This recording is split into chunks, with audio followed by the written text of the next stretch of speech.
Hello everyone and welcome to our live, both here on YouTube and on TikTok as well. Thank you for joining us. I've got two guests for you today. I've got Martyn. Hello Martyn. Hello, hiya. And welcoming back, we've got George. But for those who may not know George, you are here to talk about HMIDCC today. Tell us a little bit more, and for people that may not know, what is you do at Hornby? Sure. So, as Mike introduced me, I'm George. I'm the product development engineer who works pretty much exclusively on the HMIDCC app, the HM7000 decoders that you might be aware of, and also the new release of the HM7040 legacy dongle. And have you been to any shows or anything like that? Yeah, I've been to a few shows. So I've been to Gaydon. That was one of the shows I did. I also did a little show at Rails of Sheffield recently as well. Nice. So you may know George from both those things. Obviously, if you've got any questions about HMIDCC, do get them in because George can field those questions. And of course, the big news today is the Hornby TT launch, or not launch, but additions that we've had.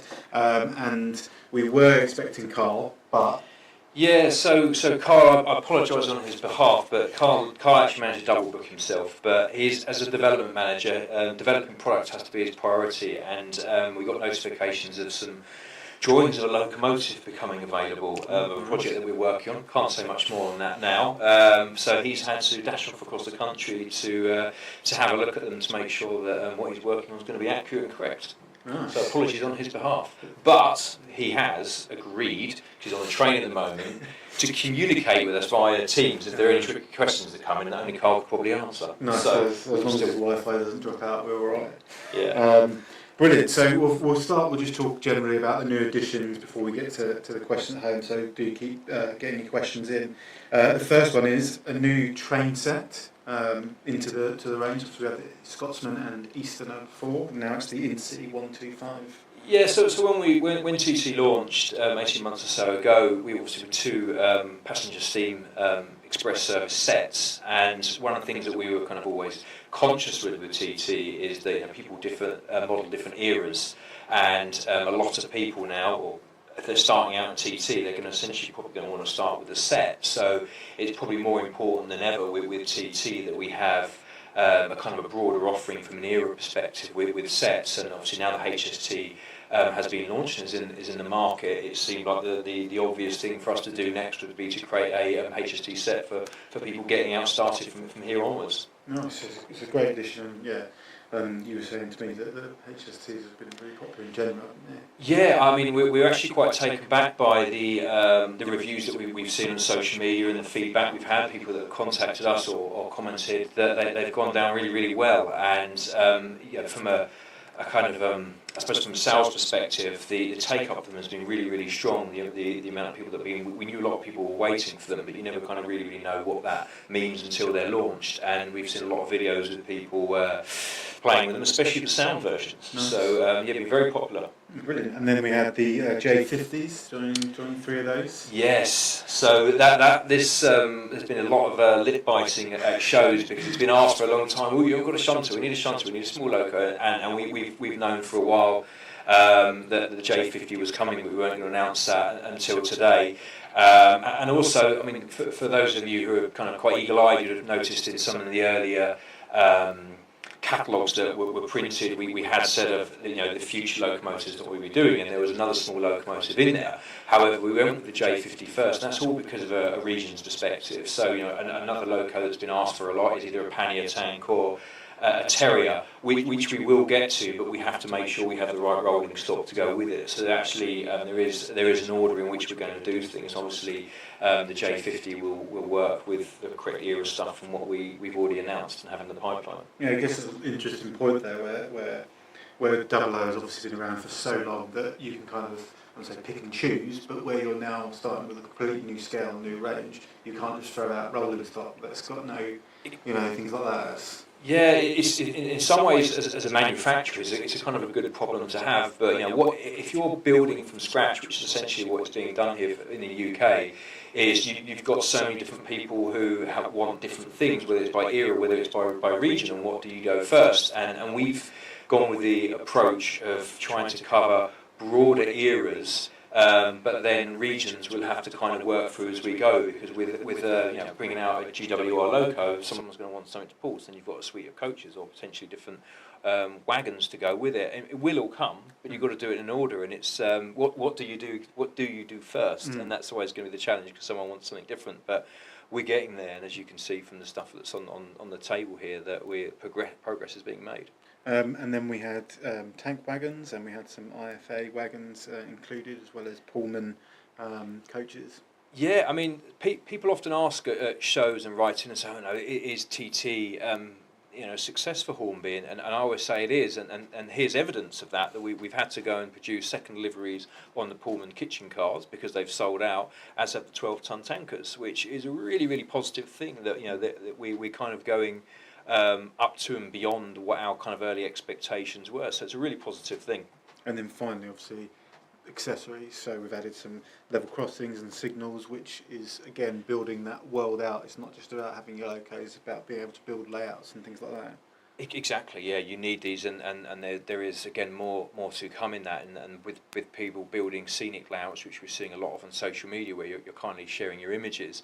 But one of the great things here is that where we're starting out from kind of scratch with these, we can look at doing things kind of a little bit more differently. An example of that was with the level crossing.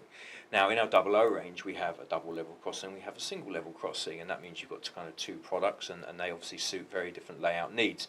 But it means that if you built a layout and you had a single track, and you put the level crossing in, and then at some stage you decide to upgrade, essentially that level crossing probably isn't going to be in use anymore. So then you have to go out and buy the double level crossing.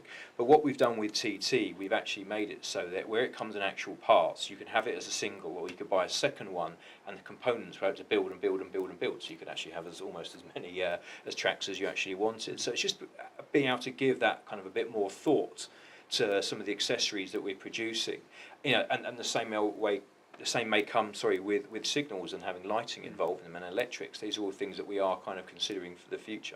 And it's it may not be the most glamorous of things to put into a range, but it can open up so much for you as a modeller. It does, yeah. I mean, they're not. People always will look for the locos, then they'll look for the rolling stock. But actually, when you kind of get home building or playing, call it what you like, those other bits actually become equally, if not more important, in making really kind of nice aesthetically layout.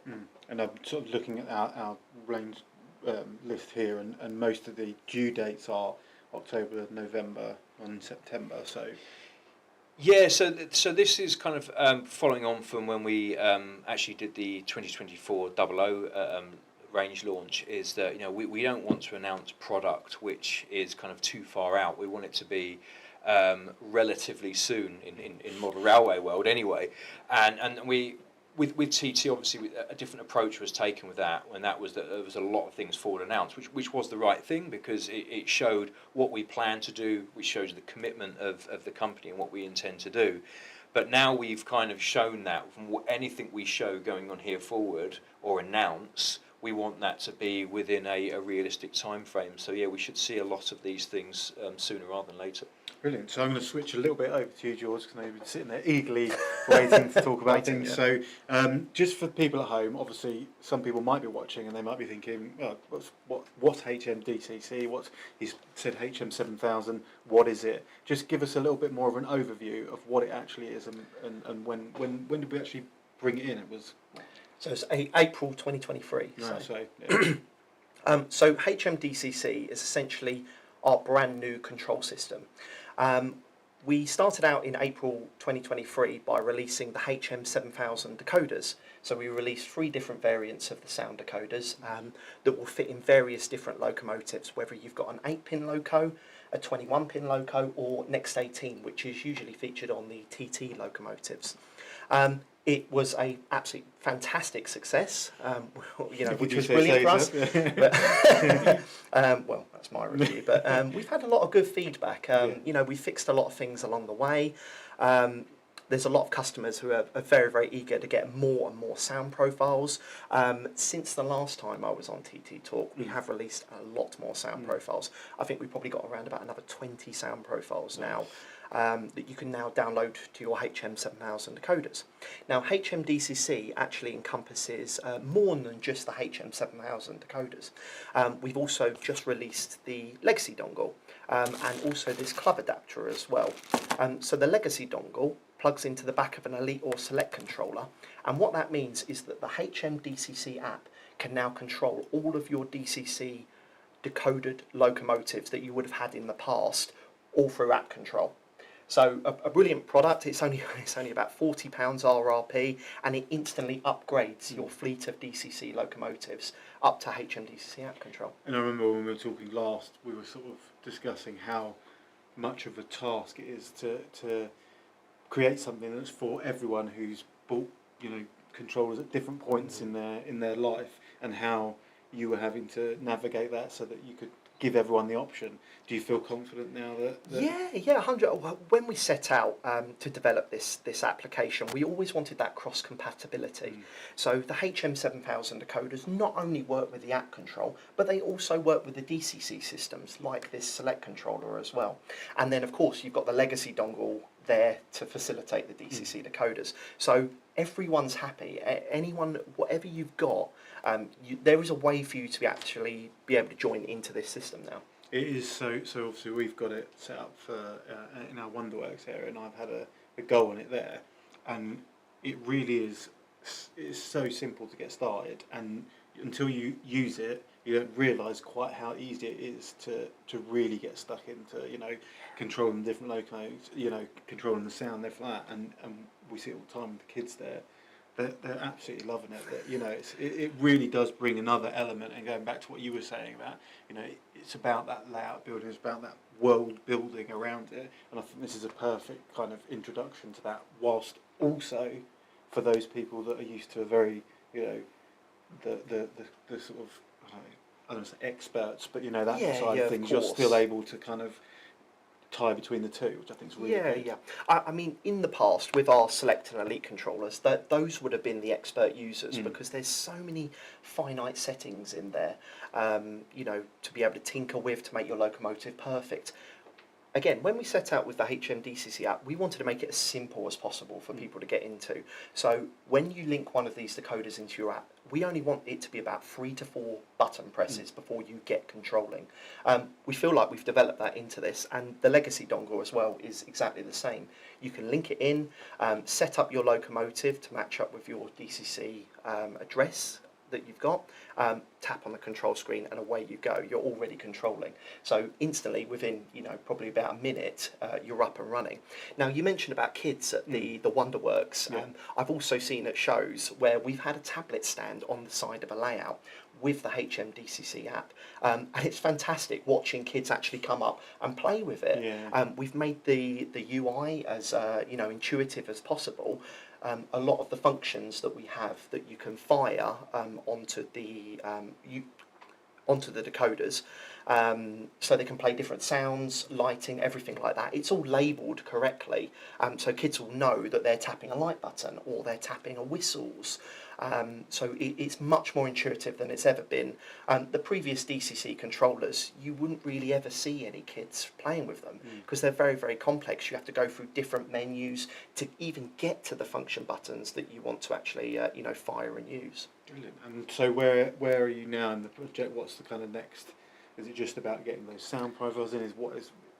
Or can you say what's going to happen in the future? Sure. So it's really, really good.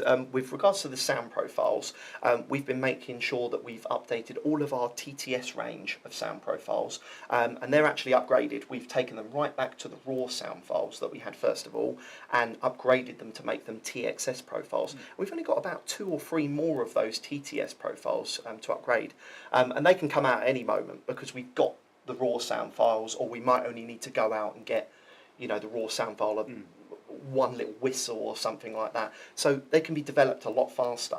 When we've got a brand new sound profile that we've never done before in TTS, it takes a lot longer to be actually able to develop. So we've got in the next, I say 2 to 3 weeks, Testing's going well on them. We've got the 4VEP sound profile that's coming out, and then just after that we should have the Class 800 and Class 91 profiles. So now we're starting to build upon our electric range of profiles, where we've got a lot of steam and diesel in there now. Brilliant. Back to TT. Obviously, we mentioned there, and we've seen today. A lot of people were asking when we did our 00 range back in January. Now, why separate the two? Why did you want to have something different and separate from 00?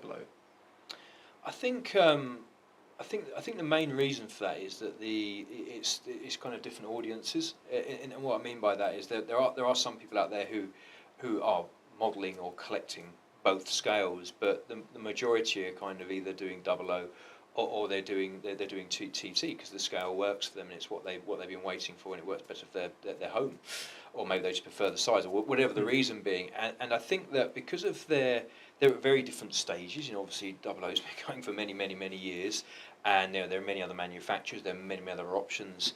But with TT, it's right at the infancy, and I think you need to be able to kind of communicate at that kind of right level, so that people who are starting out in the world of TT won't potentially know as much as what people that have been modelling 00 for years, and we see that with we monitor quite closely different sort of social media groups to see kind of what questions are being asked, and if you look at a more of a traditional 00, the conversations and the questions being asked there are very different to where they are in TT, so they kind of need to be treated separately.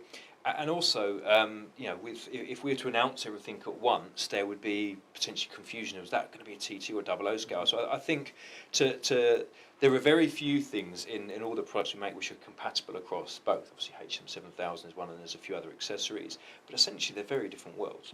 And also, generally it makes it quite exciting. Like we spoke about in the 00 video, that you never quite know when something's going to come up and things like that. That's quite exciting for people at home.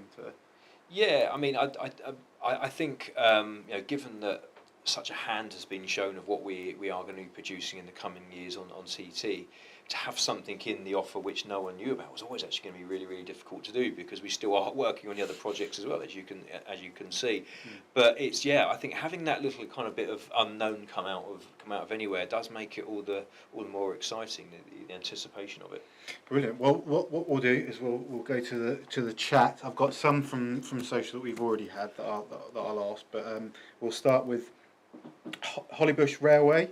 Thank you for your question. Hello, the J50 looks fantastic. Can I just ask a quick question about it? You can.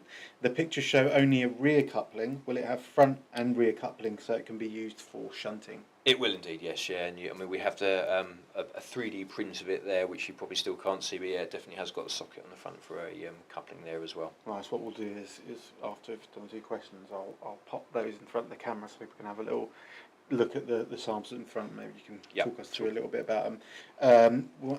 We've got Justin Clayton asks, my question is, when is Class 37 expected? Now in our launch video for the editions we had Louis talking a little bit about that. So we'd be looking at the moment 12 to 18 months, I'd say, from the stages we are now on that being in the market. And we will, over the coming year or just under a year, we'll finalise what the exact liveries will be on that as well. Justin also asked, is Black 5 still planned in the future? It still is definitely planned, yep. TAF's TT120, what are Hornby doing about the loco issues such as A4 front wheels, decoder issues, motor, etc.? I assume we're always trying to... Yeah, I mean, it depends what potentially those issues are. I mean, we given the amount that are being used, we're not getting a kind of a huge amount of issues coming back. But if anyone does have any kind of specific problems on that, please do contact our customer services team, and we'll work through that. If there are issues there, whether they are based on the loco, whether it's based on the layout, whatever it be, we can hopefully support and advise on that. Peter Mitchell asked, do the 2 new Pullman coaches come fitted with lights similar to the existing coaches? Yes, exactly the same, yeah. Nice. Mr. Matthews said the running reliability of the HS2 is greatly improved, being able to fit the Stay Alive power banks. Please tell me you're considering space for these in design of new models. stay alive power? Yeah, I mean, where possible. I mean, looking at the 060 in front of me, obviously there are always going to be challenges with that, and this is all part of evolvement. You know, with the current stay alive system, that wouldn't obviously fit in there, but that is something which we are very aware of and are working on. And what will be possible, we're not 100% sure at this stage, but it's definitely a project, one of many on George's desk. Someone Model Loco said, good to see George again. Oh, thank you. So Trevor Allen Bell on our socials asked, will the J50 ever be available in HM7000? The J50. I don't believe the sound profile is available The on issue, the list that we've got. It is the size that I think is probably the biggest issue for it. there's that, and there's also recording it, which will be the issue, of course, with and accessibility to hearing and recording one live. So yeah, at this stage, it's looking quite unlikely, I'm afraid. And then Peter Sinker asked again, will the new Pullmans have table lights? Yes. Yes, they will. Edward John Mole, stay alives again. Not clear if the semaphore signals are working and operable with mini servo motor. Question. So the ones we've announced today are they're manual, but that is a later project that we are looking at, is to be able to make them being controlled by motor. Jennifer Humes asked, when will you do American railroads like New York City, Pennsylvania, Southern Pacific? It's Wow. Interesting. Well, that is a really interesting comment, and it's a very good one as well, because everything that we've said so far has been very focused on the UK. Obviously, we have Arnold in mainland Europe as well, who are producing products, but the American market is a very interesting one, and that's something that we will look at. I don't want to give any kind of idea on time frame of that, because we're still obviously at a very early stage in what we're doing in the UK, and as is Arnold doing in Europe as well. But we're definitely keen to kind of look at the kind of the global opportunity with the scale. Yeah. What is the scale that they working over in? It's various. TT is existent in the US. I was just wondering, this is Jack's Chains, do you intend at some point making a TT120 hush hush? Well, that is an interesting one. Why really not? popular If we use what's worked in 00 as a barometer of what we should do in TT, then that will be on a list somewhere.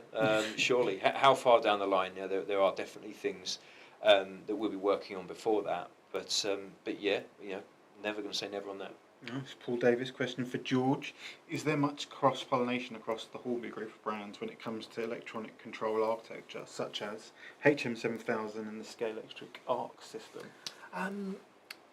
They have pretty much predominantly been two separate projects. The only way that they've ever come, across each other is with regards to sort of the Bluetooth and basically how that works. But with the HM7000 project, we pretty much redeveloped the mesh system from the ground up.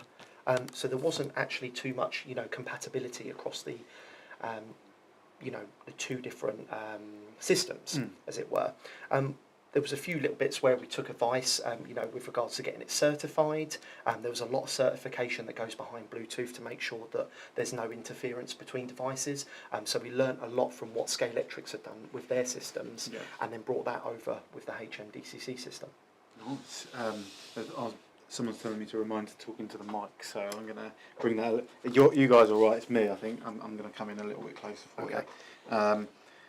Will we be getting Mark 1 buffet/kitchen coaches? That's from Let's Make Tracks TT120. Yes, they will come. I couldn't give a date on that exactly, but yes, we will do as we add more and more to the rake.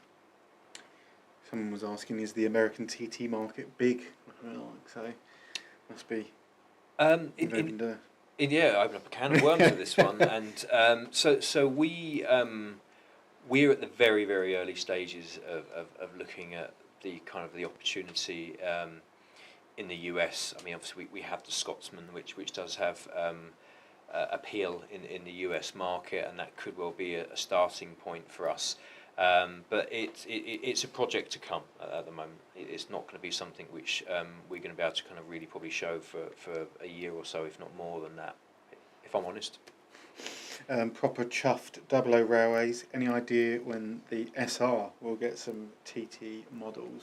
It's what you were talking about earlier about. Yeah, and you know that is an area which, you know, there are obviously various regions, but you know, Great Western and Southern region are going to become priorities for us.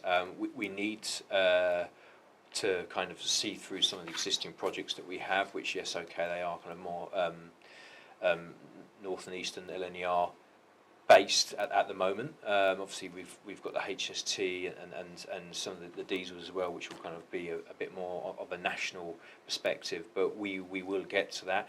We've got a lot of other questions as well. You know, like I put this one out to the audience, and it's in their comments. Is that, you know, given that the HST has been so popular, which is, can I say modern image? It's not really modern image, but in comparison to everything else that we've launched so far in TT, it is one of the most modern items. You know, do we actually start with steam in that? Do we do VEPs or SEPs? Maybe, I don't know. These are all a lot of questions that we keep asking ourselves, and this is one of the exciting things about TT is that, yeah, we had a phasing process of when we're going to bring things out. We've kind of pulled away from saying this will come out at this exact time, and the reason for that is we're measuring the market. We're listening to what people say. We're trying to see what's happening out there, and that will not only determine what we do, but it will also determine the order in which we do it. So Southern region, it is coming.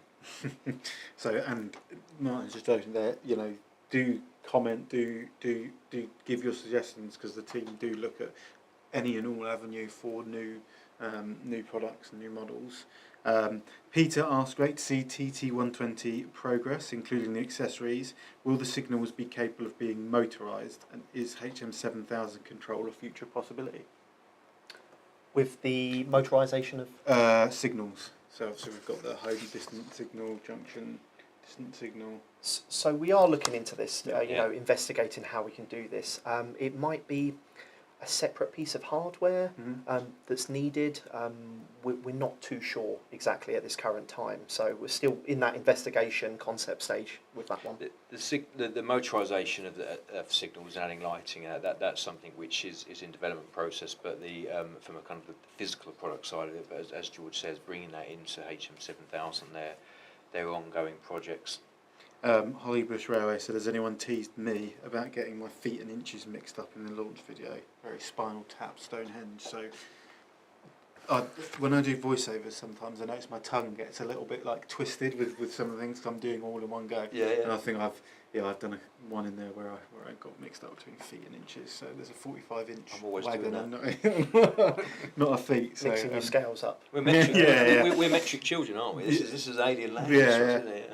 I think one of the hard ones, and I was going to ask, is it Tauax or I say Tuax, but Tuax. I say Tuax, but I think someone's going to come in now and say that. I said Tauax, FFFG IFA wagon, so that's, yeah. What would happen if TT didn't sell? DJ Scania Rider asked there. If it didn't sell, then we'd have a problem. We wouldn't be sitting here doing lives about the new product we've got coming out, because we'd have a real issue. What would it if it didn't sell? Then that if, as it's not the case, I suppose we haven't really pursued that. But what would we do in that instance? We would do a whole host of research to find out why it isn't selling. And if it turned out that the research said that it was too expensive or it was the wrong scale, then we would act upon that. Yeah. I'm just really glad that's not the case, because that will become reality. The thing is, you're starting. Everything's completely different, isn't it, with TT, because of that. You're starting the scale. You're introducing new things. You'll learn the market. We have so much data and insight things in the world now, and platforms like this where it's very different to when 00 started, and so you have to kind of give it a different mentality. It definitely is, and that's going back to saying about kind of spending a lot of time reading what people are saying and talking to people at shows as well. Whether it's people considering it, whether it's people saying outright I don't want it because I've got this, or whether it's just people who are kind of they're almost into it. They've got a few kind of questions, and it's those questions that are asked which actually become very kind of educational to decisions of what we make, whether it's product, how we communicate it, what we do next. And there's a whole kind of pipeline of things of which we're probably going to do slightly different to maybe what we thought we were going to be doing 18 months ago, all based on that feedback, on those insights. Nice. Jack's Trains asked, and this may be a question for Carl, for both TT120 and 00, will the smoke generator ever be added to TT120, and will it be available on its own to buy in 00? Right. Again, coming to the size of... So working backwards through that, Carl is probably in the tunnel. So so with smoke generator as a separate item, the answer is going to be probably no, and that is because we have had to make quite significant modifications to the locomotives inside, not just to accommodate it, but the technology that reads all the timing of it as well. So it's actually quite big, and that's why you're only seeing a certain amount of smoke-generated locomotives coming out, and they've also taken time to come out, is because of these. There is quite a lot of different things inside. Bringing that down to TT, now that's a real challenge, isn't it? Because we know kind of what the sizes are, and we know that there are already things that we're going to struggle with to do in 00. So doing that into TT seems very, very difficult, but you can never say never. If you go back 30 years, how big were our mobile phones? Everything technology-wise has got smaller. So it's not something I can see at the moment, but I would never say never with it. You just don't know where we're going next. Richard Swiderski asked, George, love the HM7000 system. Can you tell me how the TTS sound works? So when are the next sound uploads due? How it works? So the TTS sound, we don't really have any TTS sound profiles within the application. Now, on the release of the legacy dongle, we put into the application a bunch of TTS function maps, which basically means that you can download these function maps to make it much, much easier to press the right buttons. So you're pressing a light on the app. A light's going to come on your TTS decoder. I hope that answers the question, by the way. But just and so, what's the difference between TTS, TXS? What's the difference between? So we pretty much upgraded the fidelity of the sound, plus the profiles are much more fully fledged when they're TXS profiles. We use the full range of 28 functions for pretty much all of our TXS profiles, while a lot of the TTS profiles in the past we might only use. Some of them might only have around about 8, 9, 10 functions. So you're getting more bang for your buck with TXS. Barry Chandler was asking, is there any news and availability on HM7000 6-pin? The 6-pin decoders. So it's quite difficult to ascertain when these are going to come out. It's down and earmarked for Q4 2024, but we've had a lot of trouble with the chip developments, with those decoders. The procurement and also getting the correct chips that actually work for those decoders. Because essentially what we've had to do is we've removed the sound chip that we've got. We've got 2 chips on the TXS decoder. We've got a sound chip, and then we've also got the Bluetooth chip, while the 6-pin and the 8-pin non-sound decoders actually only have 1 chip. So it's being able to facilitate everything the non-sound decoders can do in that 1 chip, and it's proving a bit difficult at the moment. So. Okay. And Andrew Shimin has said, high-level question. I know Hornby's moving away from the phases language for TT120, but it's still the plan that those models announced, catalogues, videos, magazines, are still coming eventually? Yes. Yeah? Yeah, there's only one project, I think, which has been pushed out a bit further, and that's a wagon that we probably will still make, but it'll be further down the line. What's happening kind of with that list is the ordering of it, and it's a reaction to kind of what people want, but they will all still be made at some stage. But there may well be, or there will be, I'll say, there will be some other things like the J50 that will be stuck in the way which you didn't know necessarily were coming along the route. And when I say the route, we're talking if we look at what we've announced and the sheer amount of locos, we're talking 3-4 years, maybe more than that. So this is a long program, and there will be things that kind of come up in along the way which are obvious or better choices to do in the meantime.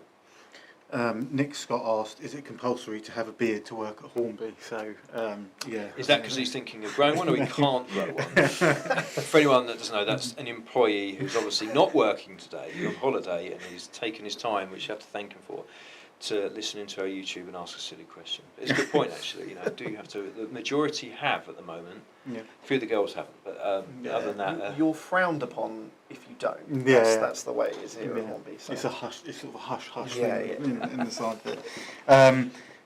Locomotion motion. Will you be doing Oda Chuff in TT scale?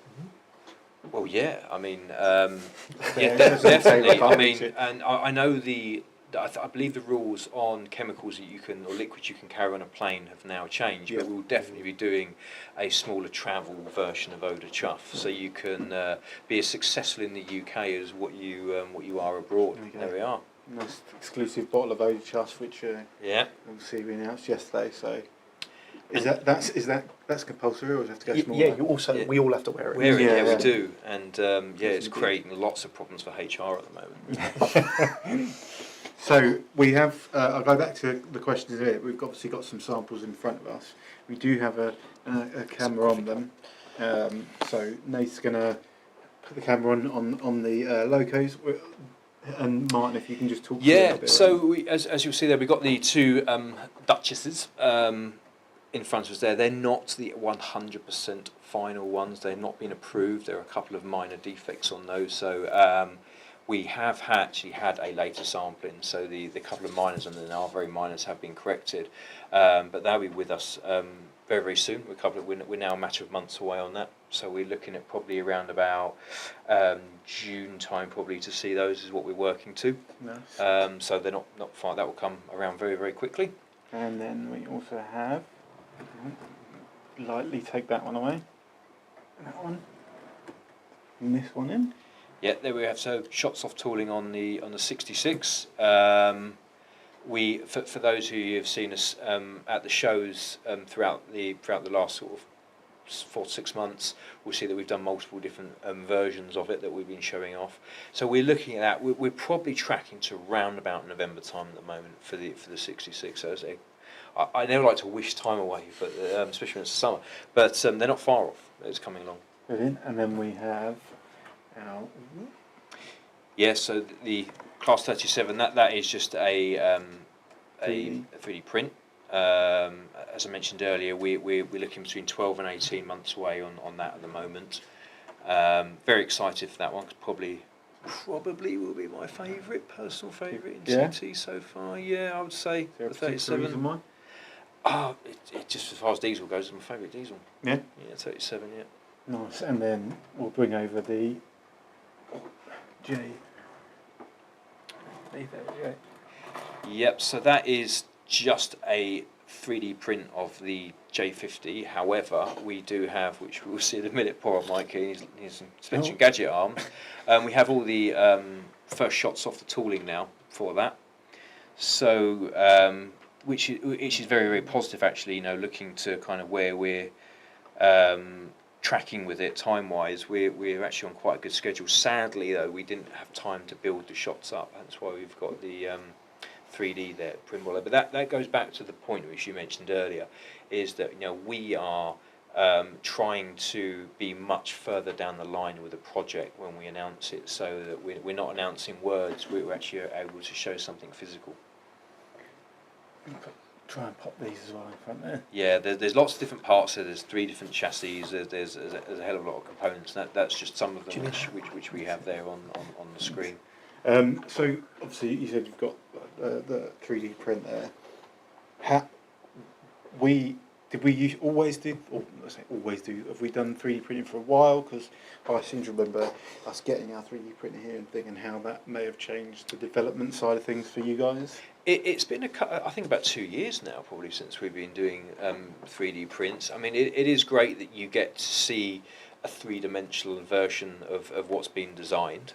Obviously, it's not got the same kind of level of accuracy and detail as when the first shots come through, but from a marketing perspective, it gives something you can kind of physically show, which essentially kind of, I suppose, if anything, proves that the CAD work has been done, the design work's been done.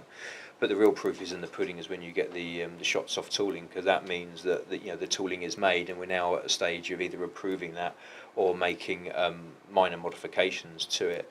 I mean, I'm not sure if you'll be able to see it from that angle, but if you look at the actual body there versus the body there, the kind of the sharpness and the detail of it is much better off the actual tooling, as you'd expect and hope, than the 3D printing. So it's just another stage to the process. So back to some of the questions. The Racing Rocket asked, are you going to do anything from Era 1 in TT120? We've said before about, could you do a Stephenson's rocket at TT120? How difficult that would be.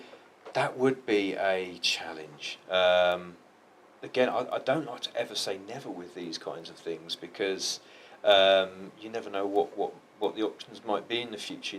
Does the motor live in the loco, or is it just something that rolls? I don't know. I mean, that's definitely for a headache for Carl and his team later on. But there are quite a few other things which we'll be working through before we look at Era 1 for TT. So, just general question about HMDCC. Mm-hmm. Are there differences, and is there more difficulties between the scales? Does it make any difference from your perspective? There's no real difference other than fitting that decoder and the speaker and possibly the power bank as well into those TT locomotives. Of course, it's much easier to fit them into the 00 locomotives. It's also meant that our CAD guys as well have had to design the TT locos to take our next 18-pin decoder as well. So yes, it is a little bit more difficult, but if you can get it in there, it's exactly the same. Nice. Hi Phil asked, can you clarify which item numbers, early/late crest versions on J50 as picture doesn't match the description?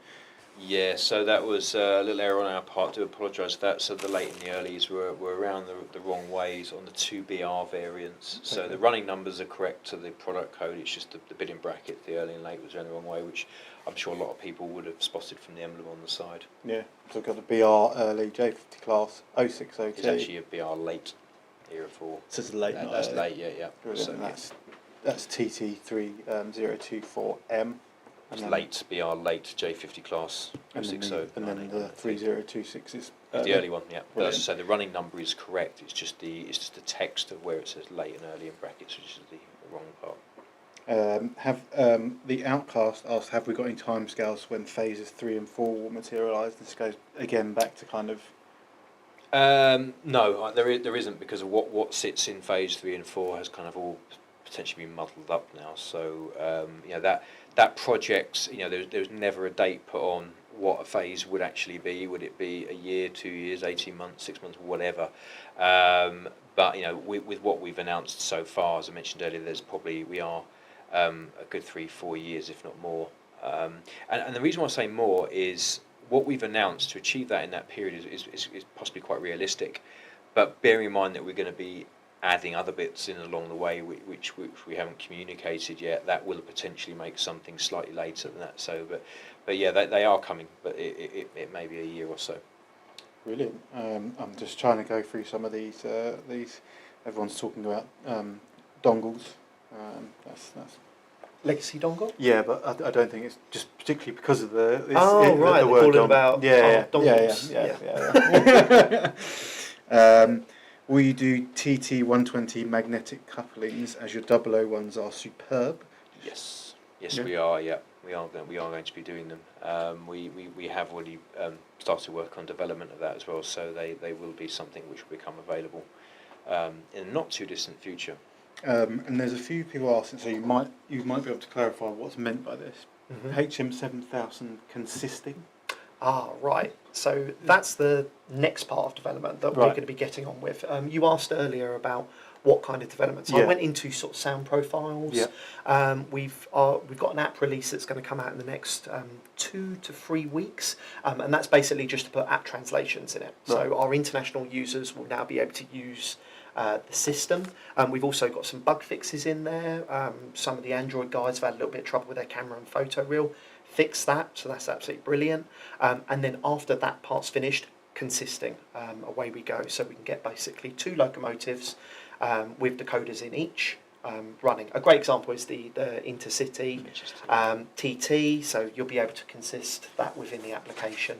And we're probably going to say that development is going to be around about 2 to 3 months. Brilliant. Someone just said HM7000 consisting, so I didn't quite know. Oh, no, that's okay, yeah. The Nexus models, are we going to get a DMU like the Class 150? Well, maybe that's again, like electrical units weren't, well, apart from I think the Class 800, that weren't hugely muted in their plan, and likewise the same with DMU. So yeah, maybe. What's to go for first? I mean, you need to tell us some numbers. And obviously, although today was all about new additions to the range, we do have lots of things arriving this year and lots of things coming imminently, such as the Class 50s. Yeah, so the Class 50s are with us next month. Now it's April, we can say that. So yeah, very excited to see those. We have been running the sound versions at shows, and it sounds amazing. I think it does really, that era of diesel. So yeah, they're not far off at all. The non-sound ones will actually be available a couple of weeks before, so we're probably looking at the moment around about mid-May for non-sound, and then late May for with sound. It's a similar case with the Princesses as well. The sound versions a couple of weeks later. Class 66. Around about November time, we're tracking 2 on that at the moment. And then obviously we've got some accessories coming in. The Bush-in Club. Yes, so the next buildings are due in this month, actually. So due in later this month, so they're not far off at all.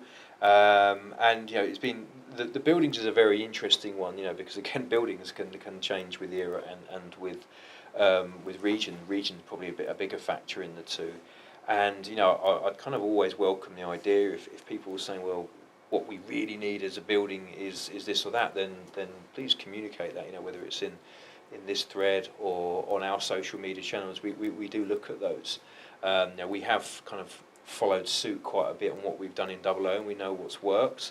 But with TT, we can be a bit more reactive. So if what's needed is a different station of one shape or form, then let us know, and we can put that in the consideration pot. And obviously, over the last 6 months or so, you've obviously been around the show circuit. Have you started to see now people modelling more TT, or? So we haven't seen many people turning up with really advanced layouts at the model railway shows. There are the other scales are covered. I think that will be a changing space, because of where TT is at. It's coming. We know people are building scenic layout because we see the videos and the pictures of it, which people post online. But taking it to that kind of level of where someone necessarily wants to sort of take it to a show, I just don't think it's kind of quite there yet. I really hope to be proved wrong now. I've said that, and then someone can make me a humble pie. But I think that where it's in an earlier stage, people just haven't kind of built as many layouts and potentially aren't in the position to be thinking, well, actually, I want to build a layout now that isn't actually for my garage or for my shed or for my spare bedroom or to even go on the tabletop. I actually want something that's even bigger than that I can take apart and take to shows. I think that will just come with a bit of time. Okay. And talking of shows, where can we see you guys next? Next show for us is Model Rail Live. Next month, at the NEC, so it's with the Hornby magazine. So That's very excited for that. Right? First time that they've done that. It's the first time that show has been. Obviously, there has been historically railway shows at the NEC, but at this time of year, so it's a new one as well. And also, it's not just model railways; it's also plastic kits as well. So it'd be a much more diverse show. So really exciting to see that. Really exciting to hopefully see kind of a lot of families and a lot of people that are potentially newer to hobbies, and I think that's one of the great things about some of the new shows which are coming about now, is that they don't just kind of accommodate for the people that necessarily been going on for years, but for people that are coming out for the first time, and just being a bit more kind of welcoming and considerate of that as well. So yeah, really looking forward to that. So yeah, please, if you're in the area and can make it, do come along and see us. Yeah, shameless plug, but at the end of this week we'll have a signal box where I got to talk to Mike Wild all about the show. So keep your eyes peeled on the YouTube channel for that. And then George, if someone out there wants to get involved with HMDCC, how can they do it? What can they do to get started with it? Sure. If you've already got a DCC locomotive, all you need to know is what pin system you've got. And then you can go and buy a HM7000, and then there'll be a little dash, and it will say either 21 or 8 or next 18. You buy that correct decoder, and you simply plug it into the socket on your locomotive. Link it to the application. It will do a lot of the legwork for you anyway, and then you're controlling on your phone or tablet. So really quite simple. For brand new users, I think the best thing to do is actually buy one of the new TT sets with the 7000 already pre-fitted, so you don't even need to worry about grabbing a decoder and putting it in the locomotive. It's all there ready for you. And it's available on Google? Yes, it's on it's Android and iOS, so it's the Google Play Store and of course the Apple Store. Brilliant. We'll finish up with that there. Thank you to everyone at home that's put in their questions. We're looking to do these a lot more regularly, so I'm sure I'll have lots of very different guests over that time. But thank you so much for all your questions. Thank you for watching our video earlier today. Any last things you'd like to say, Martyn? No, I was just going to say, big thank you for joining us today. Big thank you to Mike and his team for making this all happen, and a big thank you to George. I knew that inviting him in today he would be an asset, because there'll be a lot of HM7000 questions, and I think that him being here has probably made more of those questions come to light. And yes, a big thank you for that, George. A bit late notice. You would have probably got your head on and everything if you had more time. But and then also, just one final closing point, and I'm surprised it didn't get asked on the questions actually, and that is about a TT catalogue. Maybe it's in there and somewhere, and then we missed it. So what we're actually doing with TT, we are actually taking more of a digital approach to it. So we'll do a lot more things that are online and via website or via social media like this. However, there will be a printed catalogue available, which is an update to the existing TT catalogue, and you'll be able to get that by buying the next issue of Hornby magazine. Nice. So if you get out to newsstand later this week, you'll see it attached there.